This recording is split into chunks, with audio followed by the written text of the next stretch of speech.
This is Jack and Dina, and we are live today talking And about I am already money. messing up.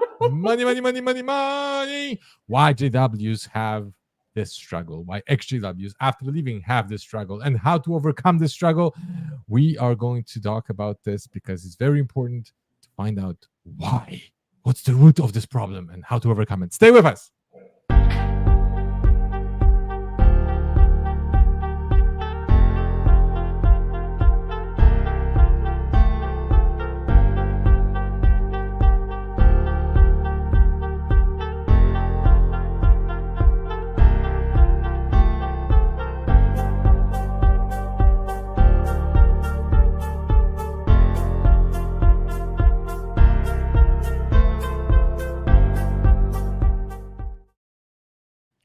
All right. So, Dina, I am super excited about this topic because I think vast majority of JWs actually struggle with this. And sometimes they don't want to admit it, but unfortunately, because of the indoctrination, because of the environment that we were in for so long, it really took a toll.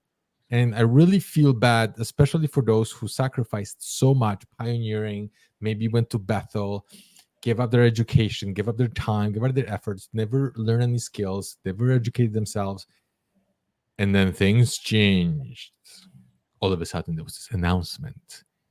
Brother so-and-so, report yourself to the office.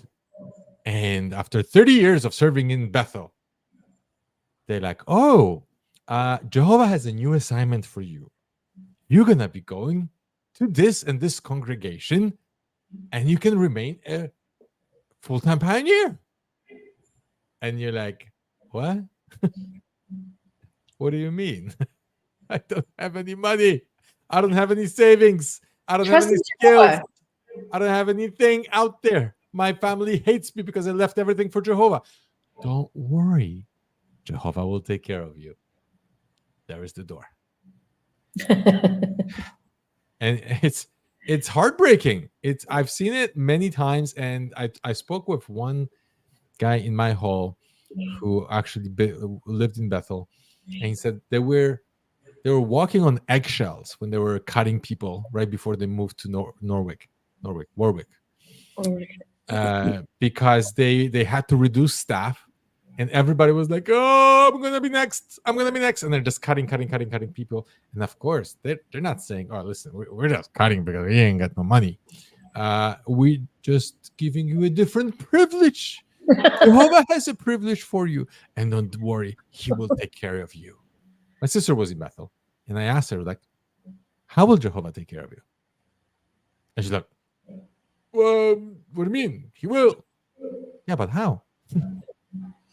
Like, this is his organization. So how is Jehovah's organization will take care of those who served for the entire life in Bethel, and now they're shutting down the printing, or they're shutting down, I don't know, this production of CDs or whatever it is, and you got to go. How is Jehovah taking care of them? Guess what? He's not. They say, go to the government and ask the government to help, because the government's supposed to be satanic and they're supposed to help you. But how could the government help you when you just spent 30 years in Bethel not contributing anything towards your retirement? And the government says, how much did you contribute? Nothing? Oh, I volunteered for 30 years. Well, great.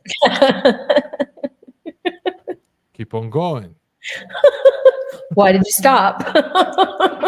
It's crazy. It's crazy. Or really sad when you see people getting sick. And a friend of mine got sick, and he just gave up his life to Bethel.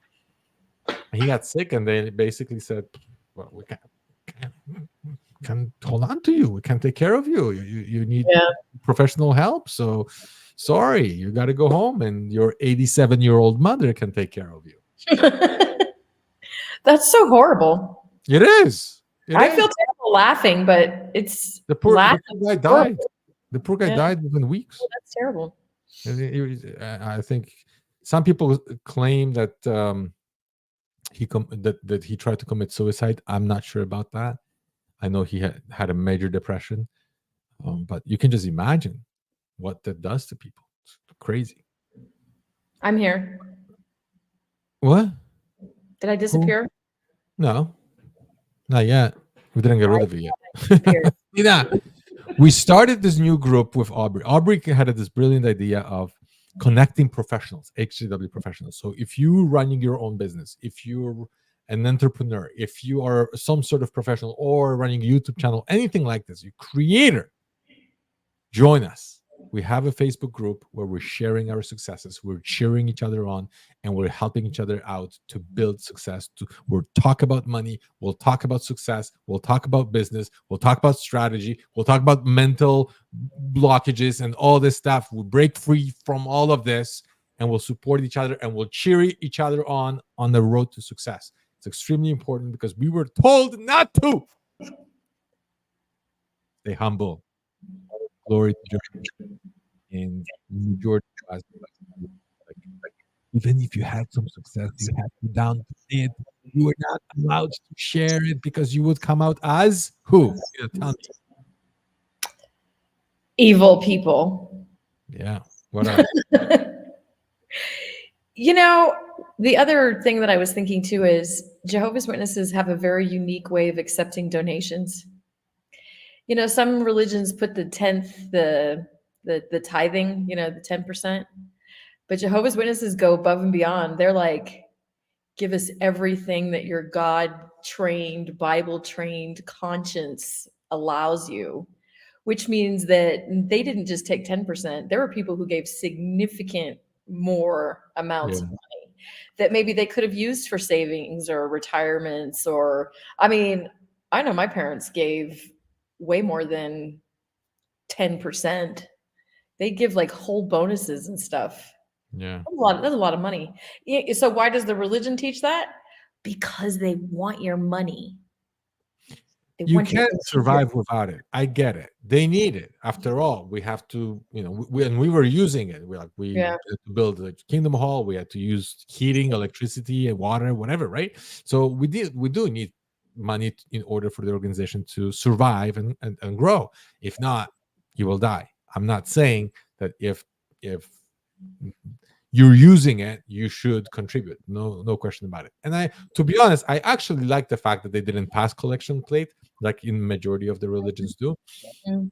And I like the fact that they didn't cut my check of 10% or whatever it is, the time that it didn't happen. I actually like that fact. I also like the fact that you didn't have to report any of this. So if somebody could be a witness all their life, never give $1, and nobody would know. Nobody would know. Truthfully, I actually know a woman who admitted that she was a witness for the entire life, and she's I don't know, like in her 70s right now, and she said, "I never donated $1." She admitted, and all her life she was a witness, and nobody would say a word to her, even if she admitted that she never give $1. Nobody would tell her, "Hey, from now on, you're not allowed to do the Kingdom Hall." No, so I got to give them that. Okay. I also have to give them the fact that majority of them worked. I'm not saying that, like looking at majority of the people, they were encouraged, okay, you got to find yourself a job. They were actually telling pioneers, if you want to pioneer, you cannot be unemployed, you cannot be, on welfare, anything like that. They would not sign your papers unless you actually had a job. So there was some balance in there. I'm not saying it was all wrong, right? But here's where we really had a challenge. The challenge was this. Number one is the association to money, association to wealth, association to success was always wrong, always evil, always materialistic, always selfish, always satanic, always for this world, worldly. And it played such a huge role in our subconscious mind that even people who had enormous amount of opportunity, great talent, they would sabotage that talent because they didn't want to be viewed by their peers as materialistic, not spiritual, selfish, and so on.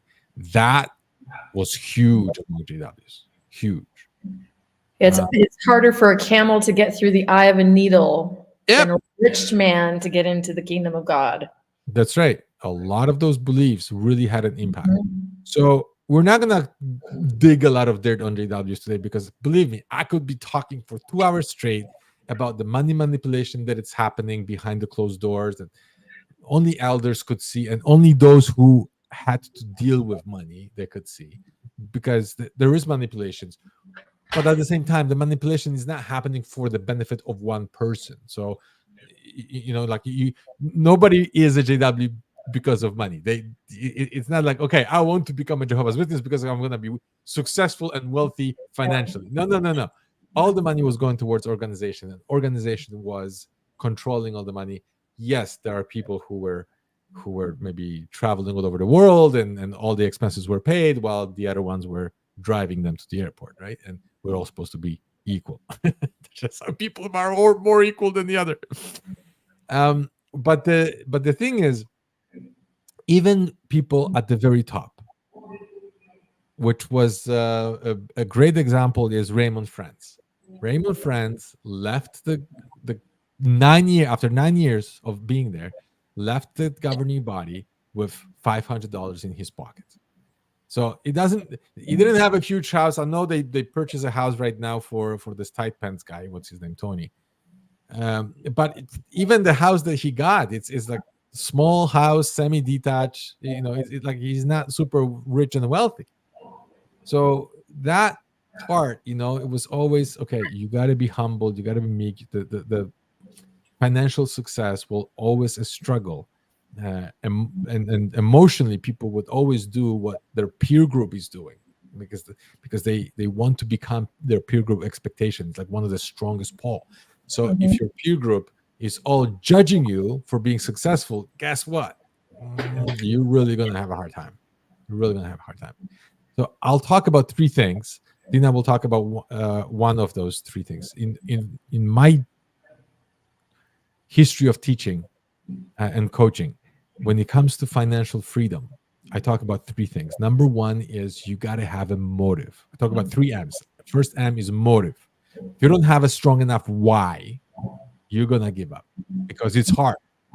And if you don't feel like getting up in the morning, your why will pull you out of bed and push through the hard time if you have a strong enough why. If you don't have a strong enough why, no amount of strategy will help you. Nobody will help you. You got to have strong enough why, and that's the motive. That's number one. Number two is your mindset. Your mindset is a key. Psychology is 80% and 20% is mechanics. You got to have the proper beliefs and values in place. Otherwise, you will always sabotage no matter what kind of a strategy and what opportunity you will have in your life. And third one is you actually have to know what to do. You got to come up with what we call it mechanics. Motive, mindset, and mechanics. And we'll talk about all three, but I'll ask Dina about the mindset in a second.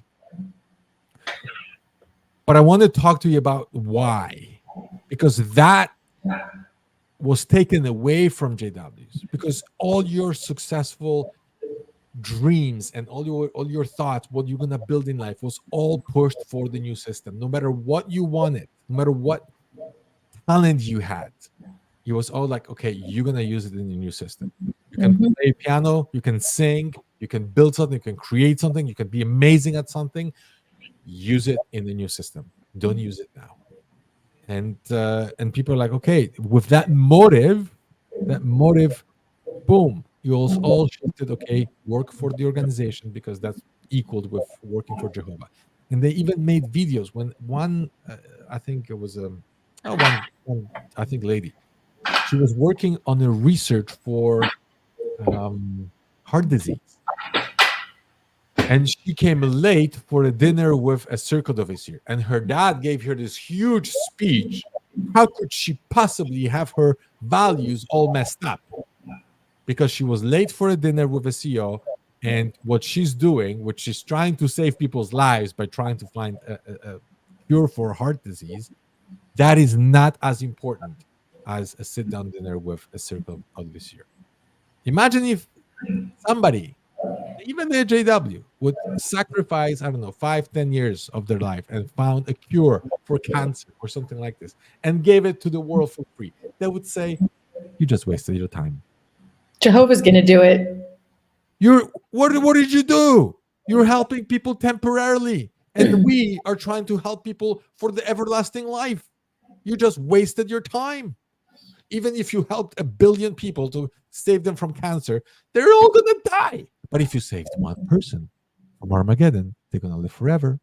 So nothing was as important as the work that they were doing. And as crazy as it sounds for anybody who was not a witness, looking at the whole thing from the side, but sometimes people leave JWs and they're like, nothing is as important as the mission that we had before, and they lose their drive, they lose their why, because they're like, nothing is as big as the vision that they gave Saving us. the universe. But truthfully, what is the most important is the life we have right now. Mhm. That's the only life we've got. And it's not sad that we're gonna die. It makes the life so much more precious. It makes every day so much more precious. And you have X amount of time. You have day when you were born, and the day you're gonna die, and there's a dash between those two dots, and you are somewhere on that spectrum. And guess what? Nobody knows how much time you have left. You might estimate with the average person that lives, but don't waste the rest of your life. Find your why. Find what gift you have. Find something that excites you. Find something that you can say, you know what, if I did this for the rest of my life, it would be life well lived. When you can make an impact, you are a creator. Everybody's a creator. Everybody has that something in them that makes it extraordinary for others. When you can make this impact, and when you're at the end of your life looking back, you're like, you know what, I created something. I made life magnificent. I made an impact. There's so many people that lived during the same time, and their life is better because I was here. That is a success. And you got to find your why. We all have the same purpose, and I believe that purpose is to improve the quality of life. But you got the choice of how you want to do it. And it's different for Dina, and it's different for me, and different for you. You choose how you want to improve the quality of life that we have for yourself and others. That's the beauty. It's not only one goal as they gave us, and then you can have many, but you find your why, something that drives you. Okay, not a temporary happiness that, oh, this feels good. No, something that will drive you through the good times and bad times, and through many obstacles. Something is like, this is it. And if you haven't found it yet, keep looking. Don't stop. It's in it. It's in your heart. You'll find it. And when it's there, when you feel that excitement, you feel like you can work and you don't get tired, when time disappears, the creation becomes spiritual. Because that's when you actually become a spiritual being. When the time disappears, you don't get tired. You get this energy, and you don't even know where the energy is coming from. Because normally you would work for an hour or two, you get tired. But when you do something that is aligned with your soul, okay, then the time disappears. It's wonderful. And everybody has it. It's not like, oh, this guy found it and I can't. No, everybody has it in them. Keep looking for your why, and your why will pull you through it. That's a number one. Now, Along. one more second. Once you have your why, okay, write it down on a piece of paper, put it right next to your bed so you can see it every single freaking day, with no exception. Because like, this is my why, this is what I'm doing, this is why I'm doing. So on the days when you're like, oh, you're reading, is like, that's why. And then there is second step. And second step, I'm going to turn to Dina. Second is mindset. Can I add something to what you were just saying too? 100% you can. Okay, thank you. I got excited because this is my purpose, to help you guys. And this is why time disappears in my life, because I'm just flowing. That's exactly what I was going to say. So when I coach people on money and we talk about their why, sometimes this is what they come up with. A bigger house is their why, or a nicer car. No. Those are usually not big enough. A nicer car someday in the future is not going to get you out of bed. When we're talking about what is your why do you want to make money? Okay, maybe for one person it's freedom. or maybe for another person it's an expression of who I am. This is my purpose, is to help other people, and then the money comes. So when you're searching for your why, make sure that it's an emotional why, not a tangible thing why. You will get the tangible things too, but those aren't usually what's going to get you up really in the morning. Mm-hmm. That's what I have to say about that. For sure. And even right before I came here, Dina, what did I tell you? Remember? You said you were tired. I was exhausted because I worked all day, and after work, I had to go and paint this apartment, and I was so tired. And now I got this energy that it came back to me, and I don't even know where it came from because it's aligned with who I am. I love this, what I do right here with you guys. Absolutely love Mhm. it. It's part of who I am as a person. I feel like I was born to do this, and I'm not tired anymore. That energy came to me. It didn't. I didn't eat anything. I didn't drink anything. It just came through me right now. So you have it too. Everybody does. Find your why, and it will flow through you. Beautiful. But there's two more steps. The next step is your mindset. Mindset. Mindset is basically based on two things: your values and your beliefs. Values are a little bit long subject and tough subject. It would take an hour to explain, at least to explain. But beliefs we can explain pretty quickly. So, Dina, I'll let you handle that one because you're pretty good Right. at it. Well, before I bring out my 4-page document of beliefs that we can go over, I just wanted to add that part of mindset is believing that anything is possible, believing that everything is possible. We already talked about some of what the religion puts on us, the camel going through an eye of a needle, and, wait on Jehovah, blah, blah, blah. But at the same time, that contradicts other parts of the Bible. If you choose to believe in the Bible, those specific, nuggets that the religion put in our brain actually contradicts other parts of the Bible. Like Jesus said, ask and you shall receive. That's the law of attraction. That is the law of humans being able to create any future they want for themselves. He said, if you have faith the size of a mustard seed, you can move a mountain. Those aren't just words in the Bible, those are universal principles of energy.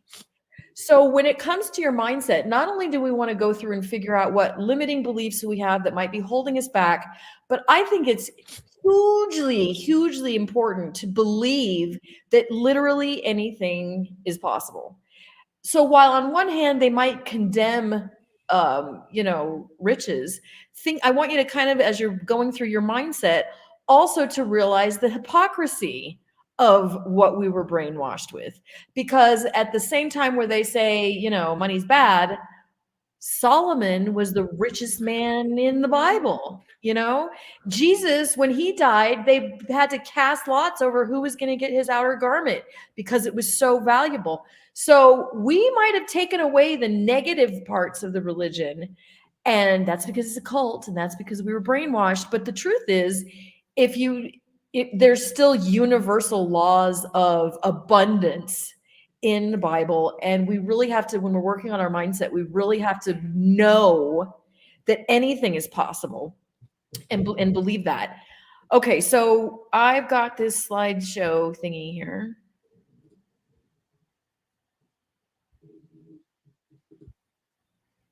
Common money beliefs.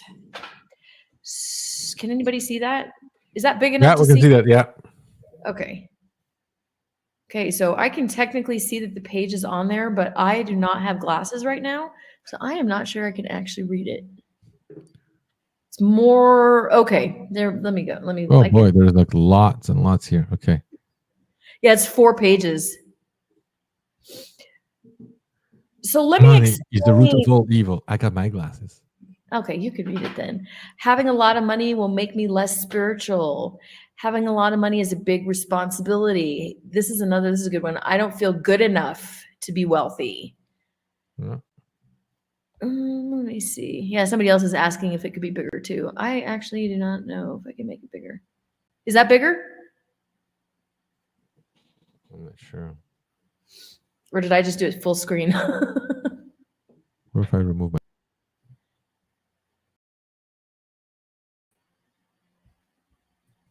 No, I think that's it. That's as big as it gets. Sorry, guys, that's as big as it gets. We're gonna have to screenshot it and zoom it to you, or email us for a PDF or something. So part of the reason why these beliefs hold us back, it's because every time we have a belief in our head, the belief is going to be attached to an emotion, a frequency, an energy that we have. And with our energies and our beliefs, we're either going to create potential or we're going to repel potential. We're either going to attract and create opportunities, or we're going to literally be blinded to them and not see it if it's right in front of our face. This is a list of some of the most common beliefs that we have. Combined with common money beliefs, and like I said, it's not just the words, it's also the emotion attached to the word that helps create your results. Most of these have something to do with somebody not feeling worthy. Like if you have money, maybe that means you're not humble anymore, or you might be judged, or notice those emotions that are attached with a lot of these beliefs. Here's some other ones too. Money causes problems. Money isn't really that important. Put in comments some of the beliefs that you guys had as That's Jehovah's Witnesses, stuff that was limiting. We call it limiting beliefs about money. What did you hear and what you accepted as some of the beliefs? And Dina, keep going with yours. Also, another way to kind of uncover some of the things that are in the back of our mind is here on page number 3, finishing money belief sentences. So what do you think about, what does it mean about your identity? How about this? Finish this sentence. People with money are greedy. People with money are selfish. People with money are dishonest. Okay, now you see how that might actually hold you back from becoming a person with money? Because obviously we don't want to be evil. We don't want to be dishonest. We don't want to be greedy. And therefore we will not be able to identify with money if we have those kind of limiting beliefs. Here's some other ones here. Ooh, this is good. A lot of our money beliefs come from our parents. So my dad thought money was, or my dad was how with money. What about, or mom, dad or mom, either one. Money equals working too much.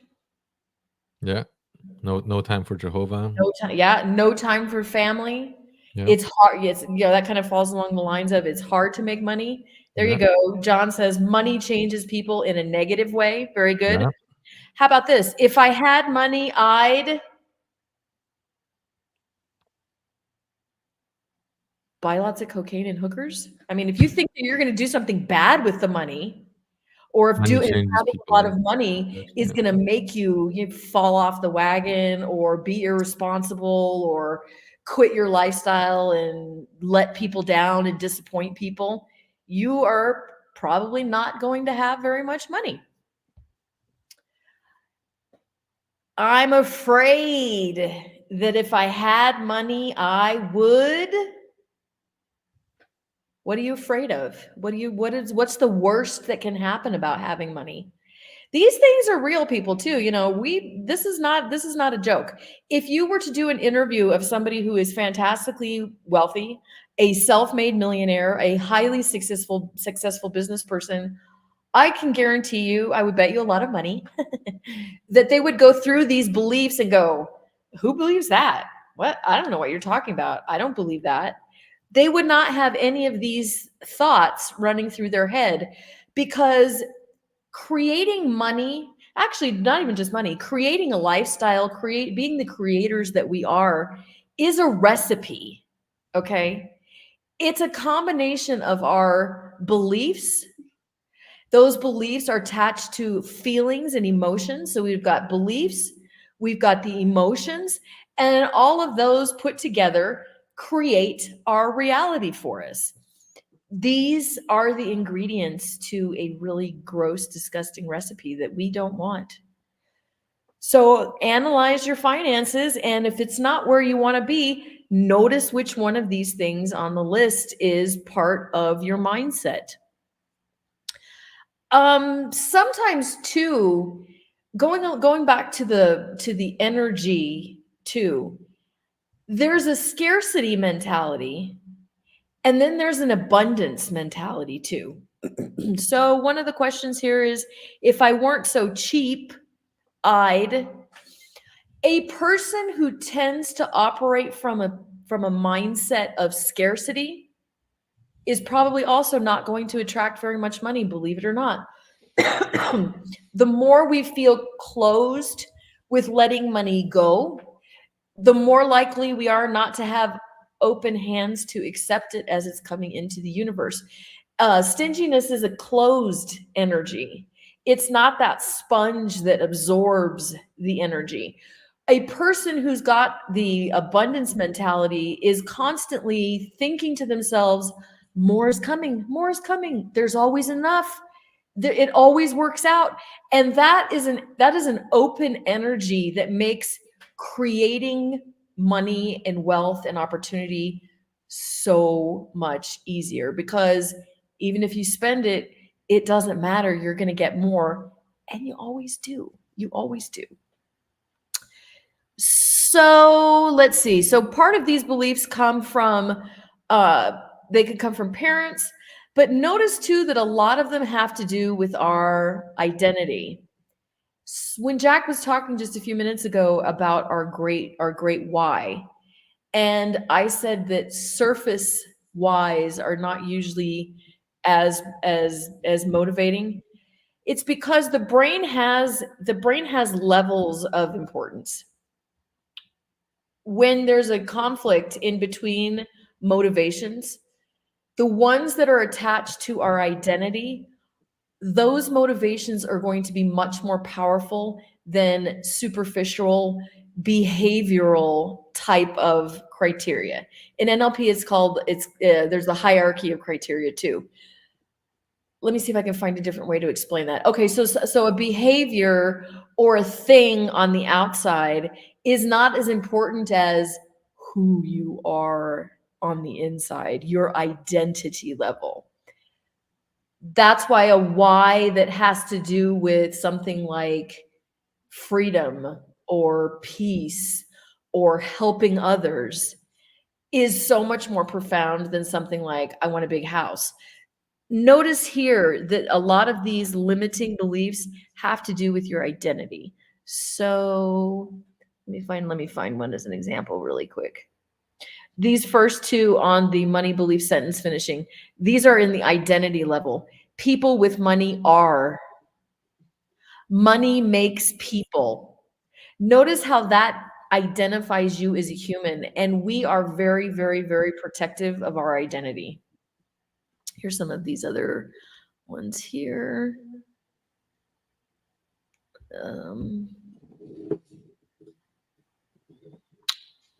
Let's see.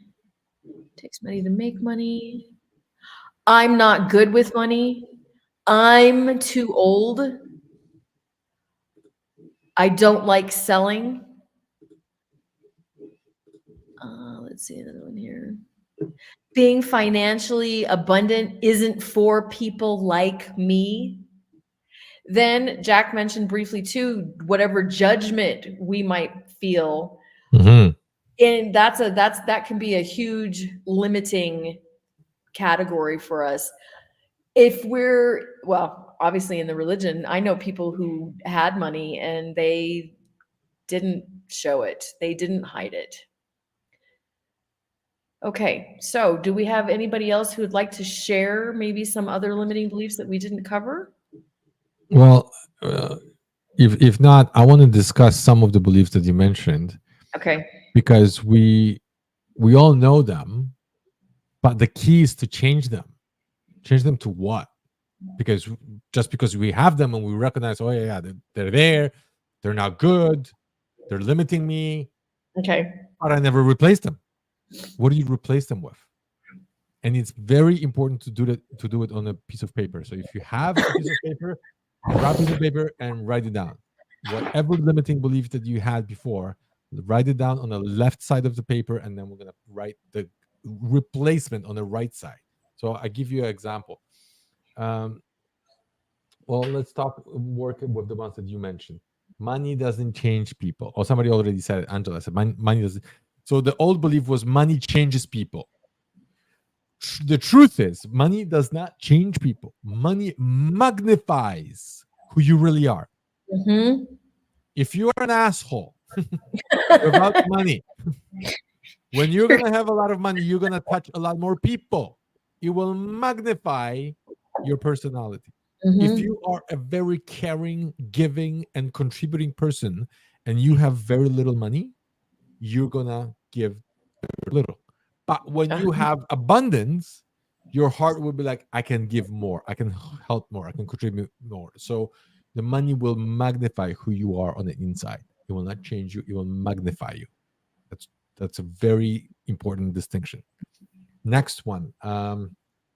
You cannot be rich and spiritual. What the kind of a BS is that, though? First of all, the organization of Jehovah's Witnesses is extremely wealthy.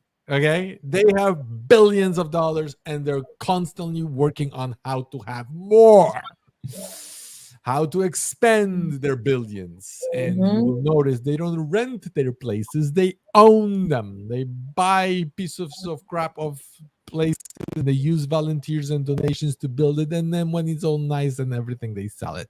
They constantly looking at how to magnify their wealth. So whoever told you, keep it small and keep working and keep donating, chances are he benefits from it. Here's another reframe for that too. So you can't be spiritual and have money at the same time. Spirituality and Jehovah's Witnesses religion is not the same thing. There's nothing You there. can't be one of Jehovah's Witnesses maybe and be wealthy. Oh, because there are plenty of spiritual people who are extremely wealthy. This is where they were referring to themselves as spiritual. So reframe that. Jehovah's Witnesses weren't allowed to be abundant. Spiritual people, oh yes, money is spiritual. I'm telling you, money makes you feel because it's a tool. Money is a tool, nothing else. But it gives you a certain amount of power to share your spiritual gifts. Because if you have spiritual gifts, and we all have them, you become a creator. You create something. You create a product or you create a service. And if you have very little, you will improve the quality of life of very little amount of people. But when you have an abundance, guess what? You're going to impact a huge number of people. You will make life better. You will improve the quality of life if you use it right. And if somebody tells you money doesn't give you happiness, that's because they didn't give that enough. If you give enough money out there to make other people's life better, I guarantee you're going to feel happy. There is more happiness in giving than there is receiving. If you still believe this, I still believe it. It's there. But if you have very little to give, then you're limiting your happiness. You're limiting the contribution. If you are thinking, I'm just going to work enough to cover my bills, you're a freaking selfish bastard. I'm going to be strong here because I wanted to get it into your head, because the same word somebody used towards me, and I'm like, you don't know what you're talking about. No, he was right. Because he said, you know what, Jack, you have enormous amount of potential and you're wasting it thinking small because you're only thinking about yourself. You're only thinking about your bills and how to pay for your things and how to buy things for yourself. And with that amount of with that thinking, you're only thinking about your own life, how to improve your life. You're not thinking how to help others. You're not thinking about creating something bigger that will create employment for others. People can attach yourself to to a company that you can build something that you will give meaning and purpose for others. You're not thinking about that. You're only thinking about your own bills. You're selfish. I'm like, oh. And it's the same thing with you. You have potential. You can create something extraordinary in your life. Today, we have more resources than ever before. Kings and pharaohs didn't have the extraordinary life and resources that we have today. And there's, Mhm. even right now, as you watching me, there are people who make videos sticking phone, okay, and then they make videos and then they post it and they make money on TikTok and YouTube and stuff. So there's no excuse anymore of, oh no, I can't do it. There are people who are camera shy and they copy other people's videos and Yeah. they make money off of it. And it's just, there's the opportunity is right, left, and center. There's no more excuse of, oh, I'm poor because there's no opportunity. The opportunity is everywhere. There are people in Mhm. Africa who have this and they have connection to internet and they're wealthy because they figured out how to make life better, contribute to others. And when people see value, oh, you're creating value for me, here's my money, and I'll give it to you. And when your money grows, it's a representation of the value that you created in other people's lives. If you create very little value, very little contribution to other people's life, you will receive very little. But if you create abundance, you create more than what people give you, guess what? The money will just start flowing towards you. And there's nothing wrong with it. Okay. As a matter of fact, it's it's needed. It's needed. The moment you start receiving that money, you're gonna start feeling momentum. It's like, oh, great! I impacted 5 people, and their life is better. I want to impact 50, and with 50, I want to impact 500, and 500 and 5,000, and it keeps growing. That's how we're wired. When we see the things growing and getting better, we feel that spiritual fulfillment because we see that our life, our creation makes a difference and it makes an impact in other people's life.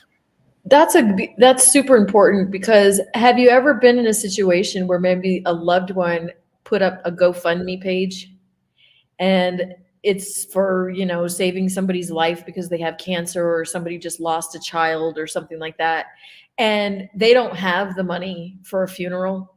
They don't have the money to take a week off and mourn the loss of their loved ones, and you can give them 25 bucks maybe, or you don't contribute at all because you don't have it.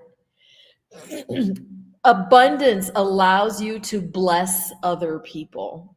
Abundance allows you to make not only your own life happier, but it really allows you to really impact other people too. I know you mentioned that, Jack, but I was specifically thinking about somebody in the JW community who recently lost a child.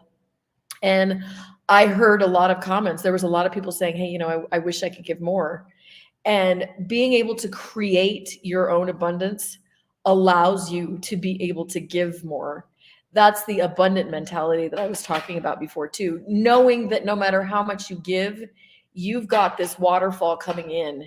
You are now part of the system where you've got money that's coming in, and it gives that ability to flow out and help other people because there's no scarcity. There is no scarcity of resources in the world whatsoever. No, as a matter of fact, the resources are growing. People are Mhm. scared. Oh, the AI is going to take my job away. The AI will be like tractor in a village. Okay, everybody's working with a horse, and the tractor came, and the guy with a tractor all of a sudden can plow 15 fields in one day instead of one field per 2 days. Right. It will be a transition, but believe me, for the better. Eventually, everybody will see the benefit of it. But we'll talk about beliefs right now. Give me another example. It can be spiritual. What else? What else? Because this is You very know what I important. think a big one, what I think a big one is I don't have the education. Or it's too late. I spent 38 years in the religion and it's too late. Those are kind of related to money categories, I think. It's never too late. It's never too late. Study people who became very wealthy after they retired.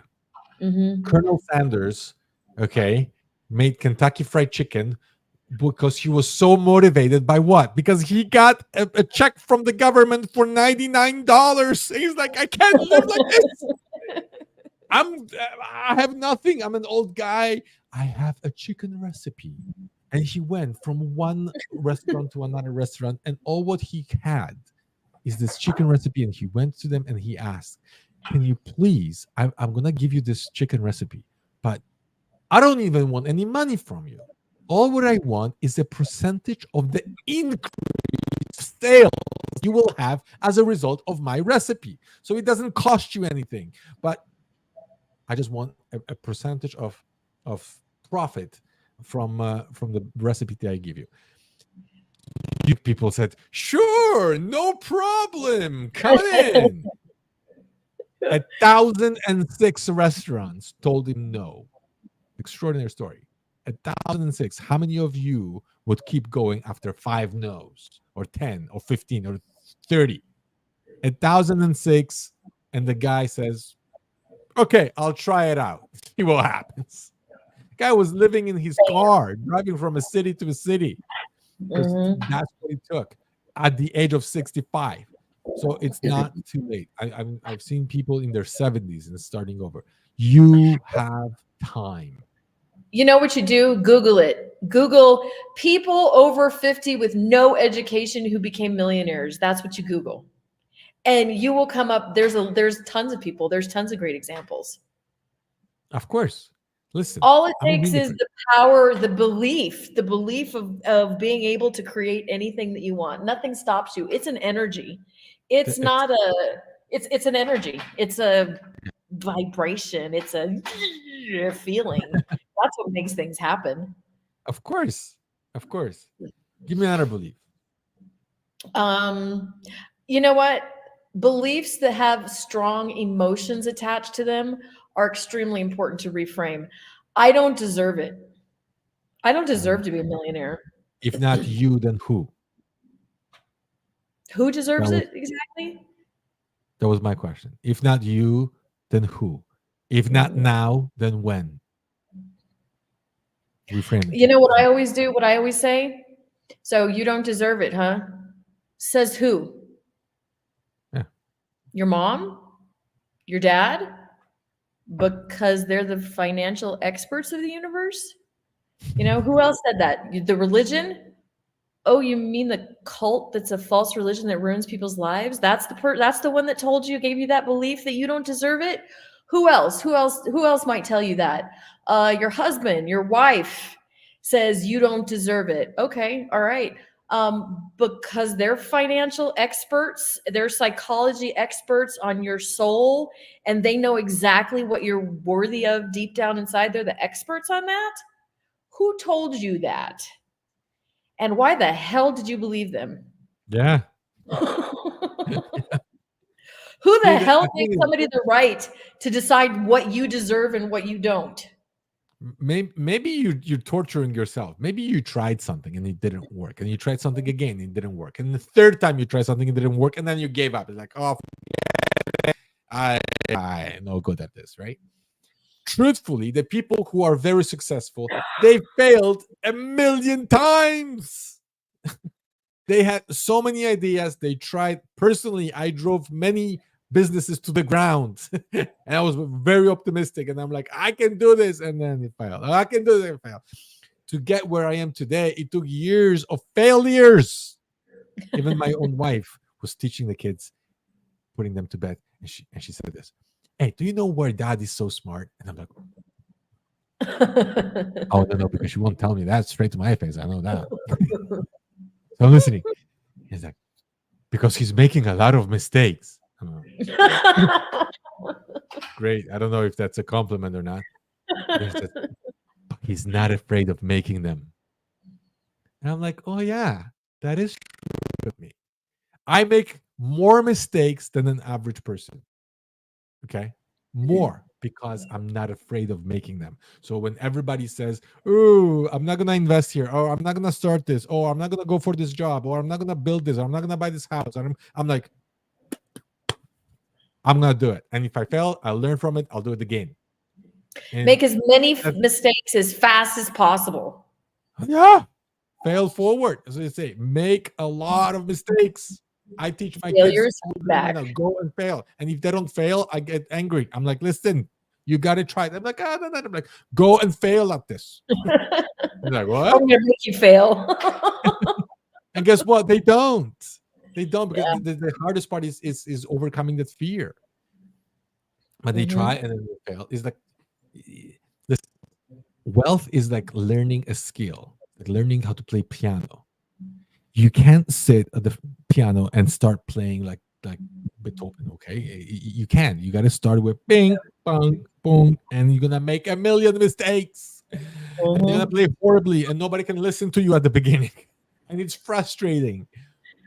But with practice, with making less and less mistakes, eventually you're going to play nicely. Everybody has to go through the same thing. The problem is you go on this and you see freaking millionaires living in beautiful houses and cars and so on. And truthfully, it's all 9% of those things are fake. And even if you find somebody who is not fake, who actually has a success, you don't see their failures. So you're Exactly. comparing yourself to them. You're thinking, I'm not as good as they are. Therefore, I don't deserve the wealth because I'm not good as they are. You didn't see how many times they have failed behind the scenes. Mm-hmm. They were where you are. Jeff Bezos, one of the richest person in the world. He started his company in the freaking garage and was selling books on internet. Who Yep. makes money off of books on the internet? Nobody. But he started it. It was a crazy idea, and he didn't really make much money on it. Then when he started expanding, that's when he started. So it doesn't have to be, a next huge thing. You just have to find something that you love doing, you enjoy doing, because you are the creator and you have to create something. And find one person, one, no more than one, that will appreciate what you have created and they'll pay you for it gladly. And after that, you just multiply the numbers. Believe me, that's how simple as it gets. Yeah. Okay, give me another one. Then another limiting belief, because those How are about the important I'm things. not good with money? Because you haven't trained yourself yet. Mm-hmm. Nobody's good with it. You're not born with skills. It's like you're not born with knowing how to play piano. You're not born with knowing how to manage your money. And truthfully, school doesn't do a really good job at teaching people how to Yeah. manage. The media doesn't do it either. The movies out there also usually show the rich guy is the evil guy, like the Scrooge or something, right? And Mm-hmm. then the guy who's the biggest hero is usually poor and have a hard time, and the rich guy is always trying to take advantage of him. So it's still in your mind thinking, no, I want to be the hero.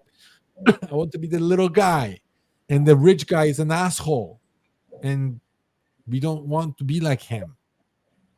And they're stuck in your subconscious mind.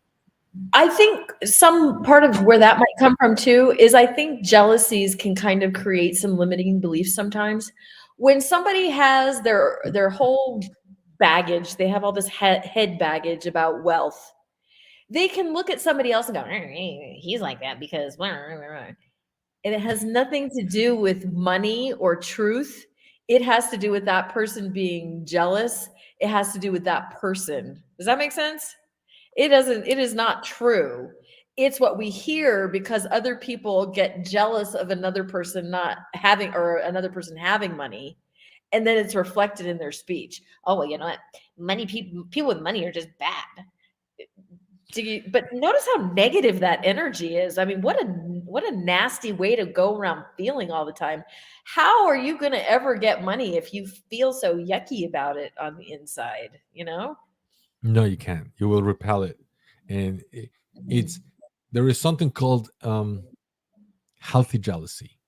Healthy jealousy, when you see somebody who's doing better than you cheer for them, but at the Uh-huh. same time, it's like, oh, if he can do it, so can I. It's the unhealthy jealousy is, oh, if he succeeded, he must be cheating. He must be lying. He must be using other people. He's a piece of crap. He's just probably underneath the table, getting some gray envelopes or something, right? And he's just trying to tear other people down because you want them to get to your level or below because they have they have a target on their back the moment they stand out in a crowd. Yeah. The healthy jealousy is when you see success, you're like, oh, that's amazing that they've made it. That's How extraordinary. I'm can I happy copy for that? them. Yeah. Let How me can I do follow the that? same strategy. Let me see if I can Mhm. have the same results because I can see that they have improved the quality of their life. Maybe I can do the same. And it's a drive that spreads, right? But you're looking at other people with those negative beliefs. Start with the smallest thing. You see a guy driving a Rolls Royce, a really expensive car right next to you. Cheer for him. He says, "Oh, I'm so happy that this guy lives in luxury." Oh, I tell you what. There's one more that came up. When people see, um, let's say, an expensive car, they often say, "Oh, do you know how many people you could feed with that kind of money? Why did you pay $300,000 for a car?" Watch this. You go buy $300,000 car. The guy who sold you this car, I'm pretty sure he's eating pretty well, and so is his family. The guy who made that car, I'm pretty sure he's eating pretty well, and his family. The guy who maintains this car is probably Mhm. eating pretty good, and his family. The guy who monetize that car is eating pretty good, and probably his family. And the guy who has to fix this car and make the parts and paint the car and so on, and everybody that took in, hundreds of people that took to make that car, they're eating very well because you bought this car. So if somebody says, "Do you know how many people can you feed with this kind of money?" He fed hundreds of people because he bought the car. He should go and buy one more. He will feed more people. Oh, here's another one too. If you have enough money to buy a $300,000 car, you have enough to be generous in tons of other aspects of your life too. Of That's a course, drop in the bucket. of course. Here's another one. So everybody knows this one. The love of money is the root of all evil. When I'm working with somebody with money issues, I will frequently say, "Do you love money?" And they go, "No, of course not." Ooh, we need to fix that then because there is nothing wrong with loving money. Do you love flowers? Do you love chocolate? What else do you love? What else do you not have a problem having in abundance? Sometimes the very people who have this aversion to money also have closets full of clothes that they don't need or that they don't really wear. They're fine with abundance in that category. They love shopping, but for some reason it's naughty, it's bad, it's evil to love money. Money is just a resource. That's it. Money is a resource. Time is a resource. The more resources you have, the more you should love it because you're it's opening you up. Love money, people. Love money. Money is neither good nor bad. How we earn it and how we spend it will determine who you become as a person. Because Mhm. if you earn it honestly, without cheating or hurting other people, there's nothing wrong with it. Have as much as you possibly can. And how you spend it. Are you making life better? Are you contributing to others? Are you Mhm. improving the quality of life for yourself, for your loved ones, for the strangers? If the answer is yes, then have as much of an abundance as you possibly can. Mhm. But if you're Exactly. using it to manipulate others, to use others, knowing that you're actually making other people's life worse, then there is a problem. And I think this is why in the Bible those scriptures are there, because back in the first century, that's what people saw. That they didn't have things that we have today. Guess what they had? They had freaking slaves. Okay, a rich person, if somebody wanted to be rich, they had slaves, and those slaves had to often be beaten into submission. They didn't have cars. They had people, slaves, carrying the rich guy, okay, through the town. And when they saw this, right, they saw majority of people under that rich person.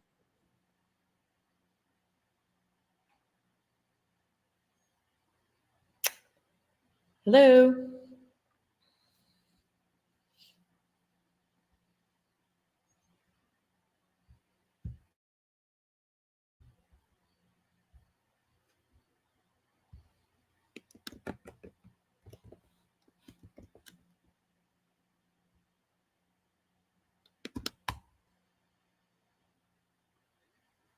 Hello. I thought so. Okay. So I will keep talking until Jack gets thawed out. I don't know if he even knows. Actually, let me send him a message really quick. I can tell him that he's frozen. There you are. My computer just completely died. Now I'm on my phone. Too bad I don't have money to buy a new one. I don't know what happened. Holy crap. I was stingy. You have to have an abundance mentality, Jack. My computer didn't. Oh, I don't know. Oh, I probably should have charged it. Maybe you should plug it in. Oh, I don't know. This is weird. Anyways, okay. Okay. I'm sticking with my phone. Sorry about Okay. that. What's our third M? Third M is mechanics. Okay. Now, I'm not going to spend a lot of time on mechanics because that's a totally different story. I tell you what, join our Facebook group. We're going to talk a lot about mechanics. We're going to talk about how to invest, how to become an investor. You have to become an investor because when you become an investor, you're learning how to make money work for you. If you're constantly working for money, you will never be wealthy. Never. It's just like, just forget that. Every wealthy person on this planet turn money into a machine that works for them through Exactly. investing. And you have to learn how to do this. And we'll teach you that. Join our Facebook group for professionals. We'll teach you how to do this. Mechanics is basically you start small, wherever you are. I don't care where you are. And you have to put money aside automatically. Here's the key word, write it down, automatically. So you don't see the money. Everybody is like, okay, I got my paycheck.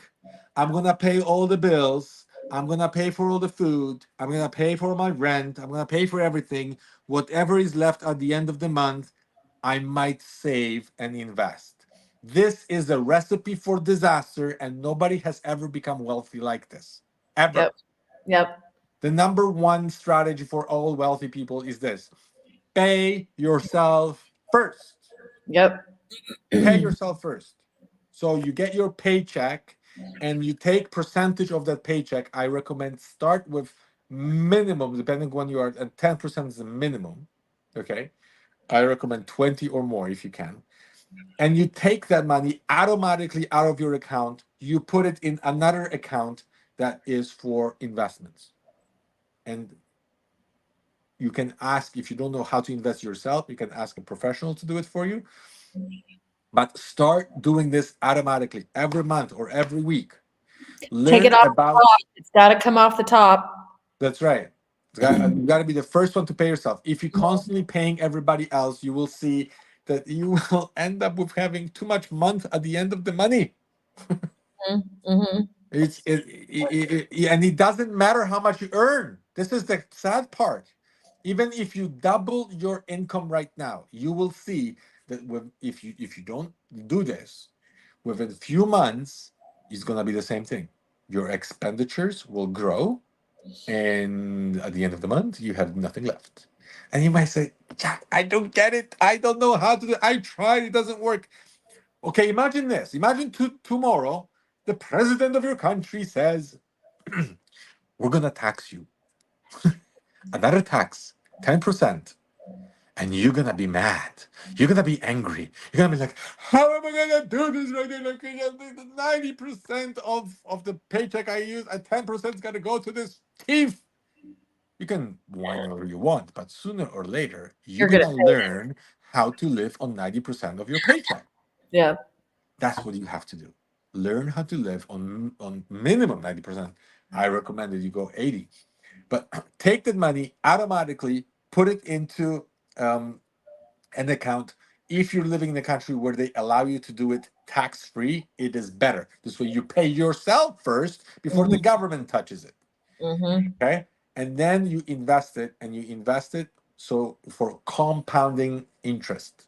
Compounded interest is this: you put $1, right? And then it takes you to let's say 10%, then you got $1.10. Then the $1.10 grows together, and then you keep on growing and growing, growing. At the beginning, it grows like grass. It's like, oh my God, I'm not moving, Jack. It's supposed to be working for me. At the beginning, it's not working. But it grows exponentially. And then there's this one moment when it grows so quick, there is no amount of money that you will earn as quickly as that investment is growing. You can work all day long from early morning to late at night, being a really good professional or whatever, and you will not make as much money as the machine that is working for you. Yeah. But you gotta do it now. Don't wait. You gotta do it now, because if you don't do it now, I tell you what, the majority of the money you're gonna make at the end. So Yeah. if you're starting when you're in your 20s, you can start with a very small amount, but at the end of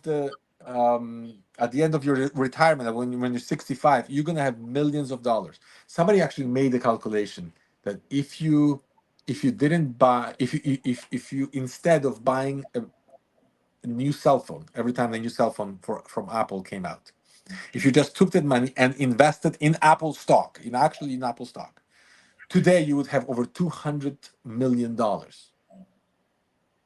It might sound crazy because so many people buy every time there's a new iPhone, they have to have it and they go and buy it. But if they took that money, invest in Apple stock, they would be multi-millionaires today. And people don't get it because they don't Mm-hmm. understand compounding in interest. So Mm-hmm. please, please, please, this is not rocket science. Make sure that it's automatic. Make sure you put it 10% every month, boom, goes into the account. Invest in, I would strongly recommend ETFs or indexes, because it just gives you a variety of stocks, not just one stock. If you put it into one stock, that company might go bankrupt and you lose everything.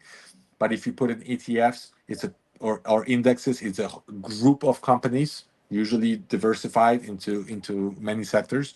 So it protects you and it will never go down to zero. And you leave it there to grow. Leave it there to grow. Choose ones that will probably give you dividends. So you actually get a little bit money also from is like basically having a house that there are renters in there and they pay you rent. That's what dividends are, if you don't know what dividends are. I And think talking about overcoming money struggles, sometimes people are so concerned about paying off debt that they would rather pay off the debt than put money into savings. And I was a mortgage broker for a long time. I made most of my money in real estate. So I would just like to address that really quick. If you have a $10,000 debt and you pay the $10,000 debt off in a year or 2 years, at the end of 1 or 2 years, you have no debt, perhaps, and no money. I would never, ever, ever advise, if somebody is starting out late financially, to focus on debt and paying off debt. Remember, where your attention is, that's where your energy is going. And if your attention is on debt, you want to put your attendance on money, growing money. If you took that same $10,000 and instead of paying off the debt, you put it into an account, an interest bearing account or an index or something like that, at the end of 2 years, sure, you'd have your debt, but you'd also have $10,000 cash. $10,000 cash that you could use as a down payment for a real estate property. Or, you know what, I guess if you really wanted to, you could always pay it off with one lump sum, but cash is king. Money is opens the door to be able to do investments. It opens the door for you. So save money before you pay down debt. oh, 100%. And Leverage. here's funny thing. So I go to this guy who was very, very wealthy, and I was working on his basement, and I was shocked. He was in his 30s. I thought he inherited this money or something, but Mhm. other workers told me, no, no, no. He came from India to Canada when he was, I don't know, 19 or 20 years old. He started from nothing, and he's in his early 30s, and he's multi millionaire, very wealthy. And I'm like, how the hell did he do this? So I went and asked him. like straight out. I said, listen, I'll work for you for free. Pay me for the material. My labor, I don't want money, but teach me. I want to know what you've done because you have knowledge that I don't. And I want to pick your brain. Super nice guy. Of course he paid me and he says, don't worry, let's sit down and talk.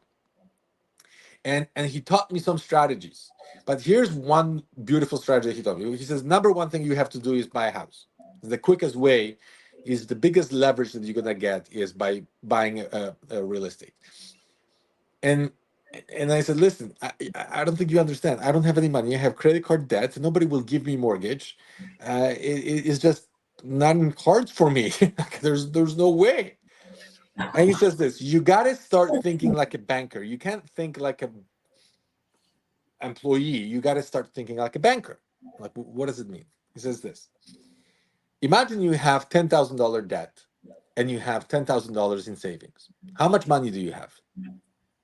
I'm like, zero. There's a hole over here. There's a pile over here. Like you take the pile, put in the hole. There's zero. Okay. Doesn't take a genius. Okay. And he says, no, that's how you think. That's not how the bank thinks. The bank sees you with $10,000 savings. Wonderful. You have money for a down payment. And you have a small debt with a monthly payment of $200. As long as your monthly payments do not go over 33% of your income, you'll get a mortgage.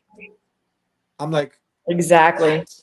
I'm Yeah. like, are you telling me that I can take money out of my credit card, put it into my saving account, go to the And bank have and tell them better I credit have because money of and it. they'll believe me? He says yes. Yep. I'm, I'm like, Exactly. that's not true. It's like, yeah, it is. What, they're Yep. stupid or something? No, those are the rules. Don't break the rules, learn the rules, and play by the rules. So the reason why having debt is a good thing when it comes to the credit system is because they're looking for patterns of you being responsible making monthly payments. So when I was a lender, I would have people come and they're like, "Oh yeah, I probably have great credit because I've never taken out a loan before." Oh, really? So you think I'm going to give you $300,000 when you've never had a $10,000 loan before? Or oh, you take out a $10,000 loan and you pay it off right away. Yeah, that doesn't give me any history of knowing you can make payments. You might be completely financially irresponsible. They That's are right. looking for payment history. Actually, I was going to say we could probably talk about credit a little bit too. If you're in a position now where your credit is not good or you're trying to establish credit, probably one of the first things that I would recommend somebody to do is go down to the bank and get a loan. Yes, I don't care how much, $500, $1,000, 100%. Don't use it. $5,000. Yeah, and then make payments on it. Don't pay it off. Make monthly payments on it. You can also get the type of loan that's called a secure loan, which means that they will loan you $2,000 and hold $2,000 collateral, which basically means you still have no money, but now you can make payments. Now you can show through your credit record that you are responsible for making monthly payments on time, and within you'd be able to qualify. Well, I mean, depending what else is on the credit score, but they usually want at least 12 months, preferably 24 months of payment history in order to make Yeah. have good credit. It's very important to build your credit. Go online and learn how to build your credit. Okay. There's Mhm. tons of videos out there, but it's very important to build your credit score because there will be a moment, okay, in life where an opportunity will come your way and you're going to need money. You're going to Mhm. see that there is certain asset that it's undervalued, whether it's a house, whether it's, I don't know, a painting or something, some sort of investment that's severely undervalued. And if you know what you're doing, you can borrow money at a very low interest rate and buy that asset, and that asset will appreciate in value much, much quicker than the interest that you will be paying. That's how leverage is done. So learn how to build your credit score. Like Dina said, borrow as much money as you possibly can. And some people are saying, "Oh no, I just want my one little credit card with $1,000 limit on it, and I'm gonna max it out. And when it's maxed it out, then I pay it, and I max it out and I pay it." That's horrible. You're destroying your credit. What you want to do is want to build as big of a credit as you possibly can. Use about 30% of it and pay it off. 30%, pay it off. 30%, pay it off. That's how they see that, oh, you have a, a capacity of maybe $10,000, but you're only borrowing three and you're paying it off on time. You are a good person to lend money. You can borrow money from whoever you want because we trust you. That's how you build a good credit score. When you have a good credit score, then you can go and buy real estate. You can buy some investments that will really help you. Real estate is, in my opinion, still the biggest king of all investments because of leverage. You cannot go to the bank and say, "Hey, I want to buy your stock. I'll pay 10% and you guys pay 90." They'll say, "What the hell's wrong with you? Get out of here." We don't trust our own stock. But you're gonna say, "Hey, I see this really crappy house. I know it's falling apart, and I know if I kick it hard enough, it will collapse. But it's there. And I have 10%. Would you guys finance the rest of the money?" And they said, "Sign here." Because you know what? That's how money is created. That's how money is created today, with a signature. All what money is today is a promise that you will repay it. It's all based on debt. It used to be based on gold. Today is based on debt. It's based on the promise that one day you will repay it.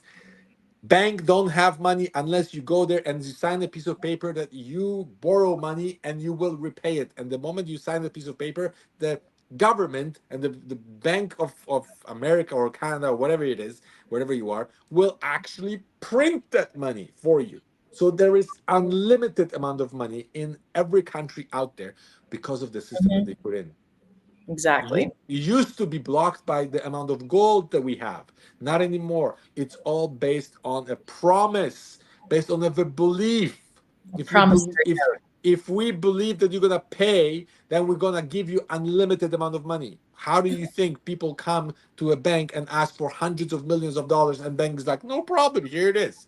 What do you think? They had the money? No. All they have is a promise. They believe that this company is capable of building a skyscraper. So here, $100 million, no problem. It's based on a belief. So if you go to the bank and you prove to them that you're good for it, they'll give you whatever money you will ask. Okay. Yep. And when I started, I went to the bank and I said, "Okay, you guys, I want to buy a house." And the lady says this, "Okay, first thing, bring me your financials." I'm like, what does that mean? Bring me your income tax, right? Your statement of income tax. Okay, no problem, no problem. I grabbed my income tax. I brought it to her, and she's looking at it, and she's like, "Did you see this? $6,800 a year, and you want to buy a house?" I'm not kidding. That's what I started. I'm like, "I know I cannot afford it right now, but I want to know what is the minimum requirement in order to buy a house." Write this down if you didn't so far. Go to the bank and ask, what is the minimum requirement in order to buy a house? And they will tell you. I said, "Write me a list of all the things I need to do.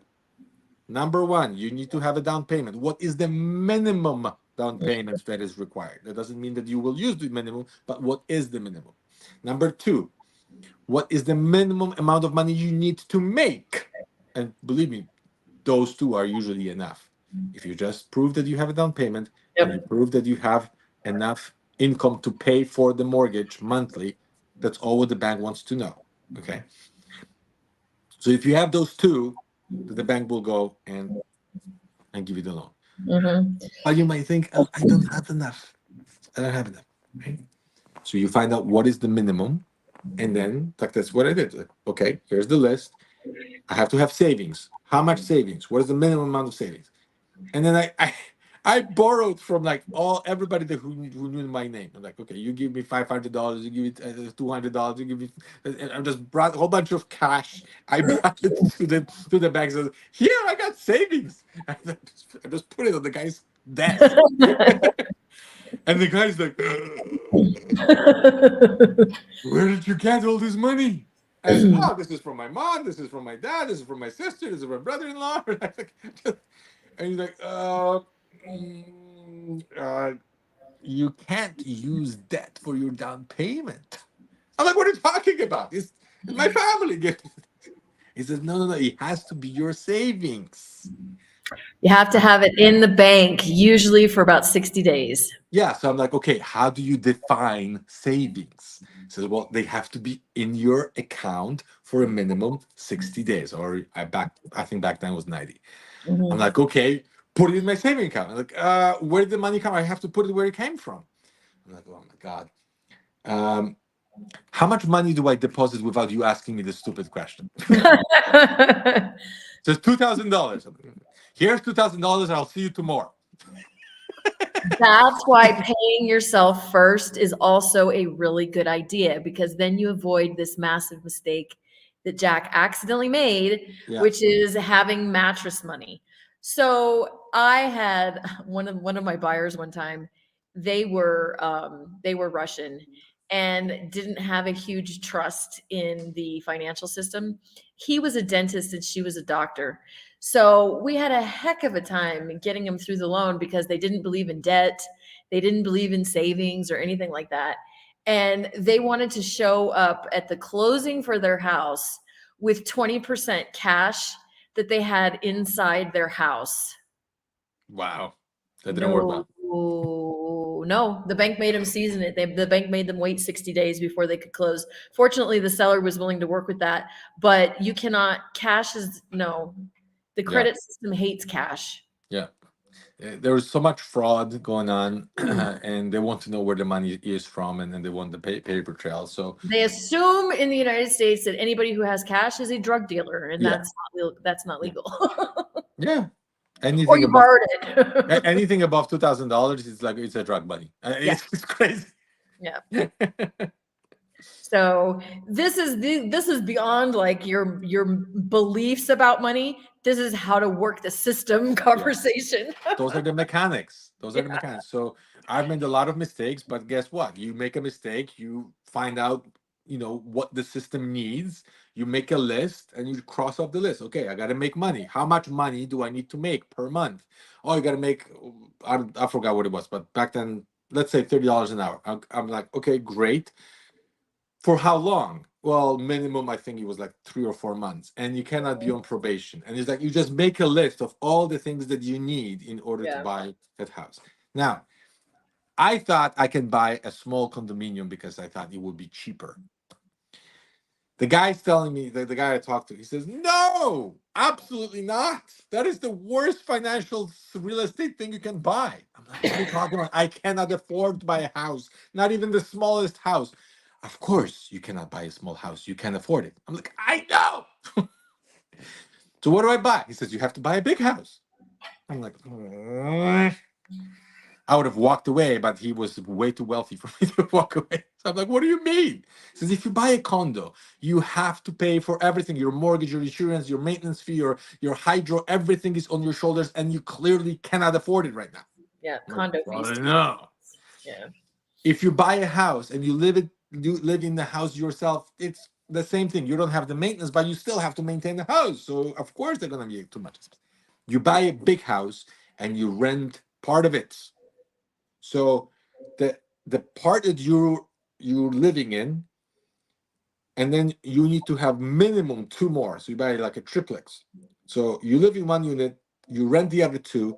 At the end of the month, your portion, whatever you're paying, has to be the same or smaller than the rent you're paying today. And I'm like, oh, because you're already used to paying your rent. So if your rent is, let's say, $1,500, right? And you're thinking, oh, if I buy this house, it's gonna be $4,000 per month. I can't afford it. But if you have renters and they pay, let's say, $3,000 in rent, and you're Exactly. paying now only 1,000, then it's cheaper for you to live in your own home than it is to rent. This is how you use the leverage, and you use money to make money. And it's a strategy that I started with, and it worked really well for me. And I told all my friends, I said, listen, I used to pay my father-in-law, and I had a really low rent of $600 a month, where everybody was paying over 1,000, but we had only one room. So, and I had to move out, and I couldn't afford rent. And I bought this house, and I turned it into a triplex, and I lived in one. I rented the other two, and at the end of the month, my portion was $450, and I live in a 3-bedroom with a garage, and it was my own house. And Yeah. that house that I bought back then for 250,000 today is worth close to 1.8 million. That's how you build wealth. Yeah. Later on, you have something called equity in your house. You can use that equity to buy another house. You don't have to have savings. Zero. I went to the bank. I said, I have equity in this house. I want to use equity from this house to buy my dream home. They said, sign up right There you here. go. We'll Exactly. give you whatever you want. No problem. I didn't have to save $1. The house itself did it for me. That's the Exactly. beauty about real estate, and it's, in my opinion, still the king of all investments. People will often say, but prices are so high and interest rates are so high. You know what? Absolutely does not matter. There was a time in the 80s, I think interest rates were like at 17, 18%. You are not stuck to an interest rate. Interest rates will go up. If interest rates go up, you're going to be mad that you didn't buy now. If interest rates go down, you refinance and you get a lower rate. I guarantee you values are never going to be what they were 5 years or 10 years ago, because that's not how money works. That's not how the financial system works.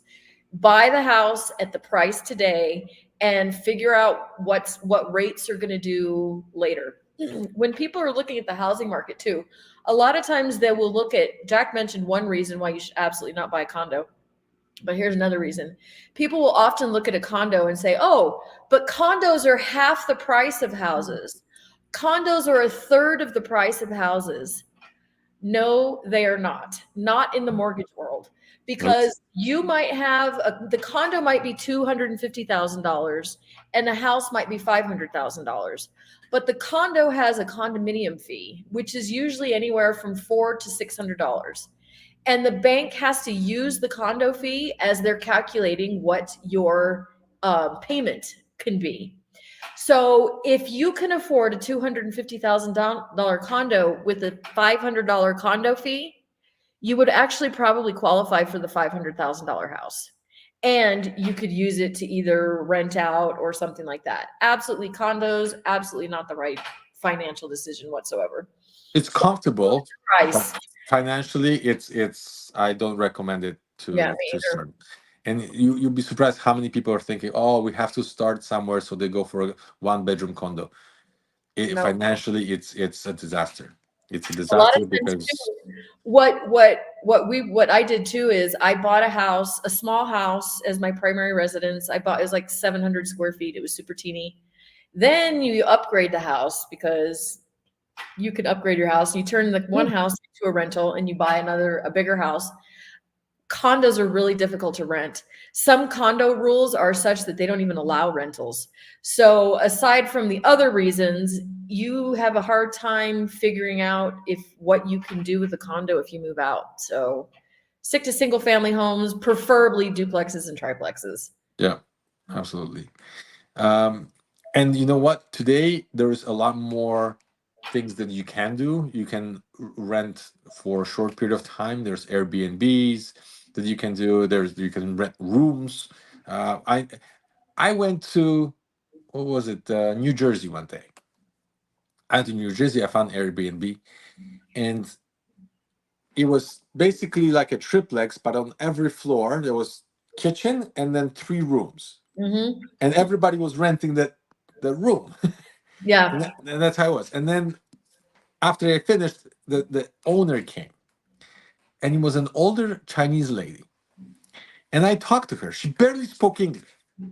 But I'm like, "You're doing this?" I'm like, "Yeah, I came to America 5 years ago." I was like, 5 years ago, and you already own this place? I was like, "Oh yeah, I own 5." I'm like, "What the?" Yeah. A 35-year-old guy, American, came to clean up after me. A man, 35-year-old man, came to clean up the unit I was renting. And this old Chinese woman that could barely speak English, she already owned 5 of these places, and she says, "Every year I buy one. Next year I buy one more," because they pay for themselves. Yep. They Yep. do. And guess what? The moment you bring this financial sheet to the bank and say, "Look, I'm making money off of this," they'll be like, "We love you. Do you want to buy one more?" Exactly. So everybody could do it. If I could do it, you could do it too. Because I started with absolutely nothing. When I was completely broke, still JW, credit card debt, no skills, working in constructions, and immigrant that I had no education, no nothing. And I started with less than zero. And Me everybody was like, "Jack is telling that, like that's not possible." I too. was telling everybody, "Guys, do it." Nobody believed me. My own family, they were like, "Yeah, no, they had all those limiting beliefs." A decade later, they came to me, like, "Okay, we want to do it." How did you do it? And they did the same thing. My sister did the same thing. She bought 2 houses, as a matter of fact. One was a back split, so she rent half of the house. She lives in the other, and she bought a triplex right few blocks away. She lives that mortgage free. She doesn't pay anything. She lives in her own home, and the renters are paying all her expenses. And previously, she was renting from me. Yeah, so I'm like, I was telling her, "Please stop paying me. Go get this. Do what I did. I'll walk you through it. I know all the steps. It's Yeah. possible." Your husband, he was working for me at the time, so I'm like, I'm signing his check. I know you guys can afford it because I know how much you're making, and you're making a lot more than what I was. So I know you can do it. No, no, no, no, no. We got to serve Jehovah. This and that. One day they found out there was a couple who was they were pioneers, special pioneers, serving where the need is greater. And my sister was so proud to say, "Oh no, we're renting, we're not buying a house. This is materialistic." And they said, "Oh, we have 2 houses." And they're like, "What?" "Yeah, we're renting them out, and we're traveling all over the world preaching while the houses are making us money." Yeah. And my sister is like, "It's possible. That doesn't mean that you are materialistic. That doesn't mean you're not spiritual. That doesn't mean that Jehovah will hate you. That doesn't mean all those things." All Yep. the beliefs started crumbling because somebody who was a special pioneer Did it was first. with Yep.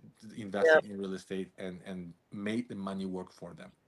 And all of a sudden, boom, everything shifted. And she did it herself. I'm very happy she did because it Yeah. really worked out well for her. It's possible. It's possible for you guys too. We'll talk more about strategies in the group, XJW Professionals on Facebook. So please join us. We have tons of strategies, tons. This is just one that we mentioned because it's one of I think the easiest. You don't need any education. Anybody can do it. It doesn't matter you're young, old, woman, man. You just have to be 18 or older and be a little bit creative, and you can Yep. do it. So, Mhm. all right. Okay. Anything else you want to add? No, I think that's a whole lot of goodness right there. We dumped a lot on you guys. Thank you for being with us, and maybe we'll continue this topic on another live video. Jay says, "Don't sell your house to Pioneer." Okay. All All right, right. Stay tuned next week for another surprise topic that's going to be really good. that's right. That's right. We'll think of something. But if you have an idea, post in the comment, and we'll be happy to address it. Thank you, All righty, guys. guys. Have a good evening. Mwah. Bye. Bye.